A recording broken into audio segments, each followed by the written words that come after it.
ሰላም እንዴት ናችሁ? የእግዚአብሔር ጸጋና ሰላም በያላችሁበት ይብዛላችሁ። ዛሬም እንደተለመደው በአዲስ ትምህርት መጥቻለሁ። ይህንን ትምህርት የምትከታተሉ ሁሉ ቪዲዮውን ላይክ በማድረግ እንድትጀምሩ በእግዚአብሔር ፍቅር ጠይቃችኋለሁ። ዛሬ እንግዲህ በጸሎት ሰዓት ሁልጊዜም የምታለቅሱ ከሆነ ምክንያቱን ወይ ደግሞ ሚስጥሩን አብረን እንመለከታለን። እስከ መጨረሻው ተከታተሉት።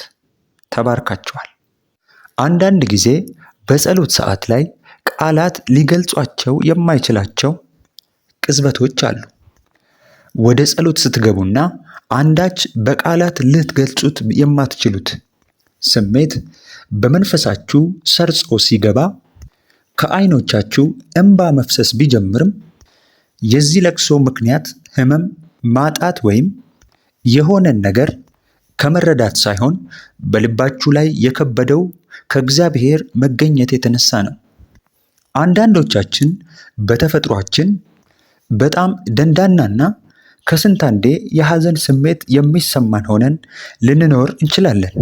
ሰማይ ከፍ ምድር ዝቅ ቢል ከዓይኖቻችን የእንባ ዘለላ ታይቶ የማይታወቅ ይሆናል።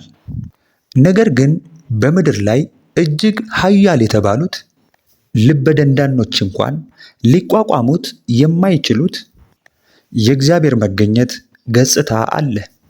እርሱ ራሱን ለእናንተ ሲገልጥ አልበገር ያለው ልብ ይሸነፋል፣ አልወድቅም ያለው መንፈስ ይንበረከካል፣ ደርቆ የነበረው እንባችንም ይፈሳል። ነገር ግን በሐዘን ምክንያት ሳይሆን ልባችን ከሞላው መንፈስ የተነሳ ነው። እግዚአብሔርም በእርሱና በሚወዱት መካከል ያለውን ግንኙነት የሰራው በዚህ መንገድ ሲሆን መቼም ቀዝቃዛ አሊያም በርቀት ሳይሆን ለስሜት የቀረበ ሊሆን ይገባል። ለብዙዎቻችን ሃይማኖት የታሪክ መዝገብ፣ የሕግጋት መጽሐፍ አሊያም እግዚአብሔር በቀደሙት ዘመናት ያደረገውን ተአምራት የምናስታውስበት ትዝታ ብቻ ከሆነ ሰንብቷል። ነገር ግን ሕያው እግዚአብሔር ከታሪክ በላይ ዛሬም እሙን ነው። በአምሳሉ የፈጠራቸውን የሰው ልጆችን በማይሻርና በዘላለማዊ መነካት ሊነካቸው አጥብቆ ይሻል። ኢየሱስ የአልዓዛርን ሞት በሰማና ወደ መቃብሩ በሄደ ጊዜ መጽሐፍ ቅዱሳችን እንዳለቀሰ ይነግረናል። ነገር ግን አስቡት፣ እንደሚነሳና ሞቶ እንደማይቀር እያወቀ ለምን ሊያለቅስ ቻለ? ምላሹ ይኸው ነው። የኢየሱስ እንባ በእርሱና በአባቱ መካከል ያለ ጥብቅ ኅብረት ወይንም በልቡ ውስጥ የሚንቀሳቀሰው መንፈስ ማሳያ እንጂ ከማጣት የመነጨ አልነበረም። እንባውንም የወለደው የመለኮት ፍቅር እንጂ ሐዘን አልነበረም። እስኪ አንድ ጥያቄ ልጠይቃችሁ። ለመጨረሻ ጊዜ እግዚአብሔርን በዚህ መንገድ ያገኛችሁት መቼ ነበር? ልባችሁ በመገኘቱ ፊት የተብረከረከውስ መቼ ነበር? መገኘቱን ከመቼውም ጊዜ በላይ ከማጣጣማችሁ የተነሳ ምክንያቱን እንኳን ሳታውቁት በጉንጮቻችሁስ እንባ መፍሰስ የጀመረው መቼ ነበር? ልባችሁ የድንጋይ ያክል የደነደነና በመንፈሱ አልነካ ካለ ከእግዚአብሔር ኅብረት እጅግ ርቃችኋል ማለት ነው። ምክንያቱም በእናንተና በእግዚአብሔር መካከል ያለው ግንኙነት የተሰራው እንድታጣጥሙት፣ ውስጥ ዘልቆ እንዲሰማችሁ፣ እንዲሁም ሐሳብና የሕይወት ዘይቤያችሁን እንዲቀይር ተደርጎ እንጂ እንዲሁ ነግቷችሁ እንዲያልፍ ብቻ አይደለም። ከዚህ በፊት ወዳጄ የነገረኝን ታሪክ ላካፍላችሁ። ከአንድ ዘመዱ ጋር እየኖረ ሳለ በሩን ዘግቶ ለረጅም ሰዓታት በሚጸልይበት ወቅት የዘመዱ ትንሿ ልጅ በሩን ከፍታ ይህ ያንተ ቤት አይደለም፣ ወደ ቤትህ ተመለስ እያለች ታሾፍበት ነበር። እናም በዚያ ጊዜ ትንሽ በመሆኗ ያን ያክል ንዴት ባይሰማውም ነገር ግን ቃላቶቿ ወደ ውስጡ ዘልቆ መግባታቸውን አላስተዋለውም ነበር። ዓመታት ካለፉ በኋላ አንድ ቀን በቤቱ እየጸለየ ሳለ እግዚአብሔር ወደዚያች ልጅ እንዲሄድና ወደ ቤቱ እንዲያመጣት ይነግረዋል። ከዚያም እንዲያስተምራት እንዲወዳትና እንደ ራሱ ልጅ አድርጎ እንዲያሳድጋት ጌታ ሲነግረው በልቡ ጥላቻ አድሮበት የነበረው ወዳጄ መልእክቱን ላለመቀበል ማመንታት ይጀምራል። ምንም እንኳን ለዘመናት ያክል ባያስተውለውም እግዚአብሔር ግን በልቡ ደብቆት የነበረውን ጥላቻ ተመልክቶት ነበርና እርሱን ከመታዘዝ ውጪ አማራጭ አልነበረውም። ስለዚህ ይህንን መልእክት ለመታዘዝ ብቻ ያለ ፍላጎቱ አንዳንድ ነገሮችን ያደርግላት ቢጀምርም ከጊዜያት በኋላ እግዚአብሔር ያዘጋጀው የአባትነት ፍቅር ወደ ውስጡ ዘልቆ መግባት ይጀምራል። ቀስ በቀስ እንደዚያ ያደነደነውና ለሕፃን ልጅ እንኳን ያልራራ ልቡ በእግዚአብሔር ፍቅር መቅለጥ ጀመረ።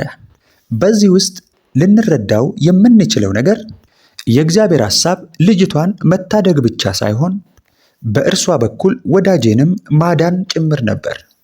እግዚአብሔር አምላክ የሚሰራው እንዲህ ነው። ዳግም ላስታውሰው አልፈልግም፣ እንኳን ላናግረው ላየው እንኳን አልፈልግም የምትሉትን ሰው ተጠቅሞ ልባችሁን ለአንዴና ለመጨረሻ ጊዜ ሊለውጠው ይቻለዋል። ምክንያቱም የእርሱ ዓላማ እናንተንና የእናንተን ነገር ሁሉ ለበጎ ሊለውጠው ነውና። አንድ ጊዜ ለእኔ ቅርቤ የሆነ ሰው ስለ እኔ ያስፋፋው ሐሰት ወሬ የተነሳ ለ10 ዓመታት ያክል ቂም ይዤበት እንደነበረ አስታውሳለሁ። እናም ያ ሰውዬ አንድ ቀን ወደ እኔ መጥቶ ይቅርታ ሲጠይቀኝና ነገሩ ሁሉ ሐሰት መሆኑን ሲናዘዝ የሐሰት ወሬውን ከእኔ ጋር ሆኖ ሲያራግቡ የነበሩ ሁሉ እውነቱን ለመስማት ከአጠገቤ አለመሆናቸውን ተረዳው። እርሱ ኃጢአቱን ተናዞ ሳለ እኔ ግን ለራሴ ብዬ ይቅር ባልለው ኖሮ ምናልባትም በእግዚአብሔር መንገድ የዚህን ያክል ርቀት ተጉዤ መምጣት አልችልም ነበር። ስለዚህ ይቅር ማለት የምድንበትና ሕይወቴን ነፃ የማደርግበት ብቸኛ አማራጬ ነው። ነገር ግን ይህንን ሳላደርግ ብቀር ኖሮ እስካሁን ድረስ ብርሃን በርቶልኝ ሳለ እርሱን ትቼ በጨለማ ስኖር እገኝ ነበር። የእግዚአብሔር ልጆች ይህንን በልባችሁ አጥብቃችሁ ያዙት።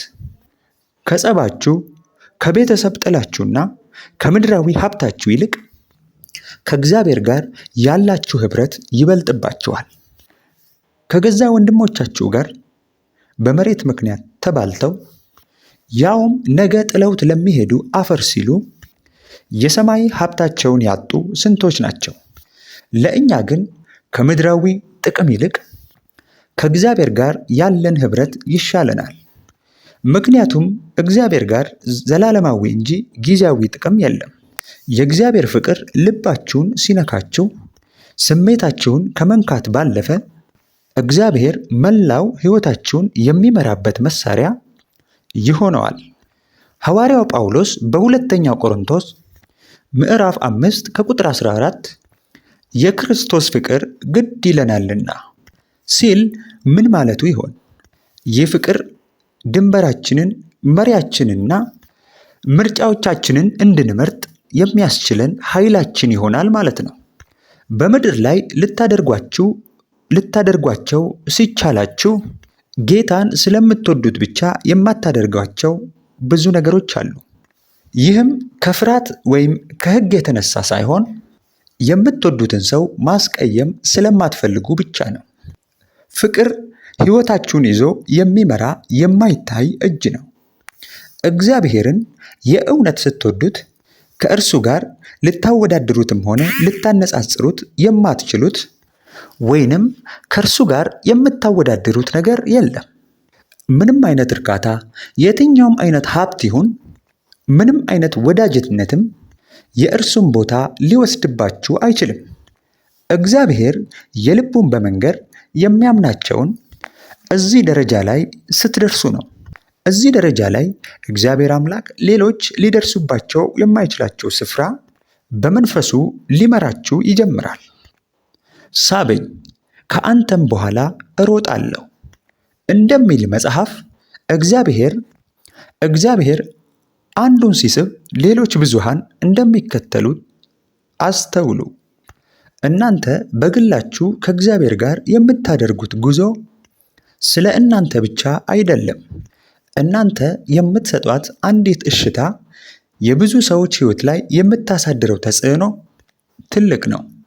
ከዚያም ቀጥሎ መጽሐፉ እንዲህ ይላል፣ ንጉሡ ወደ ቤቱ አገባኝ፣ በአንተ ደስ ይለናል። የንጉሡ ቤት እንዲሁ ለማንም የሚሰጥ አይደለም። በዛ በተከለከለ ስፍራ እግዚአብሔር ለሌሎች የማይገልጠውን ምስጢር እንዲሁም ትእዛዛቱን ለእናንተ ይገልጣል። በእናንተ መካከል ያለው ኅብረት የሚጠነክረው መጽሐፍ ሊነግራችሁ የማይችሉትን ነገር የሚያስተምራችሁም በዚሁ ጊዜ ላይ ነው። የዛፍ ሥሮችን ብታያቸው የሚያድጉት ከእይታ ርቀው በጥልቅ አፈር ውስጥ ቢሆንም እንኳን ማንም እያየ ባያደንቃቸውም ዛፎቹ ያለ እነርሱ ለሰከንድ ያክል ጸንተው እንደማይቆሙ ግልጽ ነው። በተመሳሳይ መንገድ እግዚአብሔር በእኛ ሕይወት ውስጥ የሚያደርጋቸው አንዳንድ ጊዜ ስውር ናቸው። ከእግዚአብሔር ጋር የሚኖራችሁ ወይንም ከእግዚአብሔር ጋር ከምታደርጉት ኅብረቶች ውስጥ እጅግ ወሳኞቹ የግል ጸሎቶቻችሁ፣ በሹክሹክታ ያወጋችሁት ሐሳቦቻችሁና አንድም ምስክር በሌለበት የፈሰሱት እንባዎቻችሁ ናቸው። ስለዚህ እኔ ልጠይቃችሁ ዛሬ ከእግዚአብሔር ጋር ምስጢር አላችሁ? እናንተና እርሱ ብቻ የምታውቁት የግል ሰዓትስ አላችሁ? ከእርሱ ጋር ያላችሁ ኅብረት ሁሉ የአደባባይ ከሆነና በግል ምንም አይነት ኅብረት የማታደርጉ ከሆነ ግንኙነታችሁ ጥልቅ እንዳልሆነ ልነግራችሁ እወዳለሁ። ከእግዚአብሔር ጋር ያላችሁ ኅብረት ትክክለኛው ጥልቀት የሚታወቀው ከእርሱ ጋር በሚኖራችሁ የጓዳ ጸሎቶች፣ ብቻችሁን ባስታቀፋችሁ ማንም ባላዳመጣቸው መገለጦች ነው። ከእግዚአብሔር ጋር በመራመድ የምታገኙት ሕይወትም ሕያው ነው፣ ይዳሰሳል፣ እናም ከምታስቡት በላይ ይልቅ ጥልቅ ነው። ይህ ሕይወት ትእዛዛቱን ስለመከተልና ሕግጋቱን ስለማወቅ ብቻ ሳይሆን ፍቅሩ እንዲለውጣችሁ፣ እንዲያለሰልሳችሁ፣ እንዲመራችሁ ስለመፍቀድም ጭምር ነው። እስከዚህ ድረስ ስለተከታተላችሁ እግዚአብሔር ዘመናችሁን ይባርክ። ለቻናሉ አዲስ ከሆናችሁ ሰብስክራይብ አድርጉ። ይህ ቪዲዮ ከተመቻችሁ ላይክ አድርጉ። ተባርካችኋል።